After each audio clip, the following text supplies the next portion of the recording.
6 ಬೆಟ್ಟವೊಂದು ಹಾರಬಹುದೆಂದರೆ ಹಾರಬಹುದೆಂದು ಎನ್ನಬೇಕು. ಮೂರ್ಖನೊಡ ಹೋರಾಟ ಸಲ್ಲ ಸರ್ವಜ್ಞ. ಅರ್ಥ: ಒಬ್ಬ ಮೂರ್ಖನು ಒಂದೇ ಬಾರಿಗೆ 6 ಬೆಟ್ಟಗಳನ್ನು ನೆಗೆಯಬಹುದು ಎಂದು ಹೇಳುತ್ತಾನೆಯೇ? ಒಬ್ಬರು ಒಪ್ಪಿಕೊಳ್ಳಬೇಕು, ಹೌದು, ಅವನು ನೆಗೆಯಬಹುದು. ಒಬ್ಬ ಮೂರ್ಖ ವ್ಯಕ್ತಿಯೊಂದಿಗೆ ಚರ್ಚೆಗೆ ಹೋಗಬಾರದು. Meaning, is a foolish person say he can jump 6 hills at once? One must accept yes, he can jump. One must not enter into debate with a foolish person.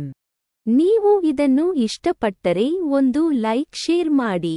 ನಮ್ಮ ಯೂಟ್ಯೂಬ್, ಫೇಸ್ಬುಕ್, ಇನ್ಸ್ಟಾಗ್ರಾಮ್ ಚಾನೆಲ್ಗಳನ್ನು ಅನುಸರಿಸಿ ಮತ್ತು ಚಂದಾದಾರರಾಗಿ. ಇಂತಹ ಹೆಚ್ಚಿನ ಮಾಹಿತಿಗಾಗಿ ನಮ್ಮ website thinkbangalore.comಗೆ ಭೇಟಿ ನೀಡಿ. ಈ ವಿಡಿಯೋವನ್ನು ವೀಕ್ಷಿಸಿದ್ದಕ್ಕಾಗಿ ಧನ್ಯವಾದಗಳು.